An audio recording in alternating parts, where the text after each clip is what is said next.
Hi అందరికీ నమస్తే. ఈరోజు రెసిపీ వచ్చేసి మంచి రుచికరమైన ఆరోగ్యమైన ట్రెడిషనల్ స్వీట్. అదేంటంటే మినప సున్నుండలండి. మామూలుగా మనం ఈ మినప సున్నుండల్ని చేయడం చాలా కష్టం అనుకుంటాము అండి. చాలా సింపుల్గా టేస్టీగా ఎలా తయారు చేసుకోవాలో ఈ వీడియోలో చూసేద్దాం రండి. ఆరోగ్యానికి ఈ లడ్డు చాలా మంచిది. మన అమ్మమ్మల కాడి నుంచి ఈ లడ్డూని చేస్తూ ఉంటారు. ఆరోగ్యానికి చాలా మంచిదని. ముందుగా స్టవ్ ఆన్ చేసి ఒక ప్యాన్ పెట్టుకొని అందులోకి పొట్టు మినపప్పు తీసుకుంటున్నానండి. నేను ముందుగానే చాట్లో పోసుకొని తీసుకున్నాను. ఎందుకంటే కొంచెం పుల్లలు అవి ఉంటాయి కాబట్టి కొంచెం ఏరుకొని అలా అందులో వేసుకున్నాను. నేనైతే 1/2 kg వరకు మినపప్పుని తీసుకున్నానండి. ఒకసారి గరిటె తీసుకొని మొత్తం కలుపుకోండి. ఇలా కలుపుకున్న తర్వాత 2 స్పూన్ల వరకు ఇందులో నెయ్యి వేసుకుంటున్నాను. ఈ పప్పుని మీడియం ఫ్లేమ్లో ఒక 7 కానీ 8 నిమిషాలు ఉండి ఇలా కలుపుకుంటూ మంచి ద్వారగా వచ్చే వరకు ఫ్రై చేసుకోవాలి. మామూలుగా అయితే తెల్ల మినపప్పుతో కూడా చేసుకోవచ్చు.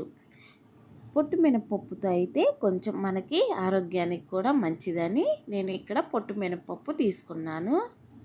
ఇలా 10 నిమిషాల తర్వాత ఇందులోకి ఒక 10 కానీ 15 యాలక్కాయలు వేసుకున్నాను. ఇందులోకి మంచి ద్వారగా వేయించుకోవాలి. ఇలా చూడండి, ఈ వీడియోలో నేను ఎలా అయితే చూపిస్తున్నానో అలా వేయించుకోండి. ఇలా వేయించుకుంటే చాలా టేస్ట్గా ఉంటుంది లడ్డు అయితే. ఇప్పుడు స్టవ్ ఆఫ్ చేసి పక్కన పెట్టుకుందాం. పూర్తిగా చల్లారిన తర్వాత మిక్సీకి పట్టుకోవాలి. ఈలోపు మనం బెల్లం తీసుకొని చాట్లోనే బెల్లం తీసుకొని ఇట్లాగా నలగొడుతున్నాను. చూడండి, కేజీ మినపప్పుకి కేజీ బెల్లం అయితే కరెక్ట్గా సరిపోతుంది. మనమైతే 1/2 kg మినపప్పు తీసుకున్నాం కాబట్టి ఒక 1/2 kg వరకు బెల్లం అయితే కరెక్ట్గా సరిపోతుంది. అందుకని నేను ఒక 1/2 kg బెల్లం తీసుకున్నాను. ఇందులోకి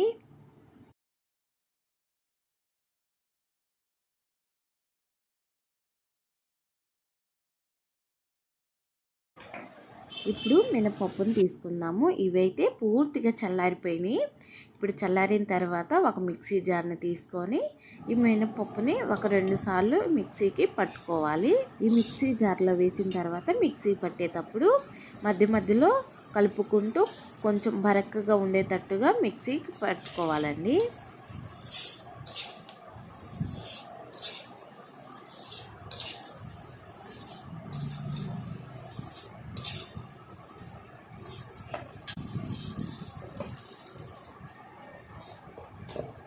ఇలా పప్పుని పౌడర్ చేసుకున్న తర్వాత ఒక ప్లేట్లోకి తీసుకుందాం. చూడండి, పిండి అయితే చాలా బాగుంది.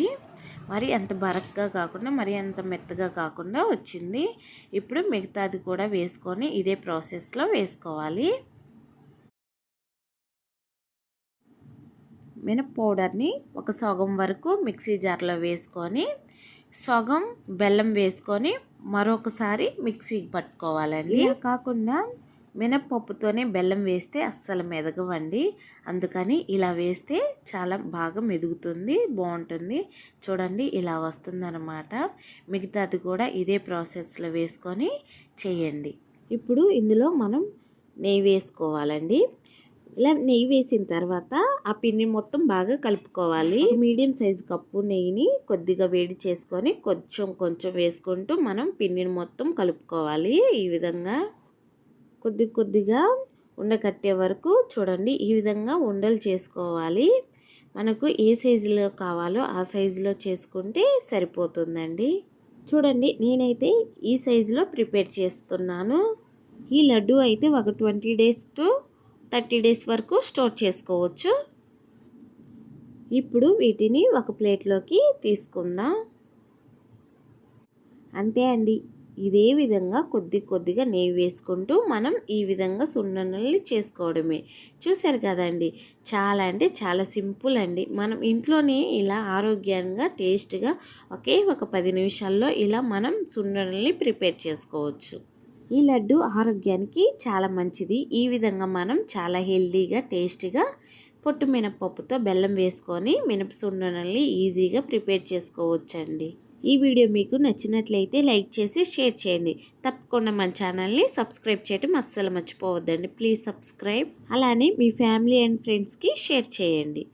Thank you for watching.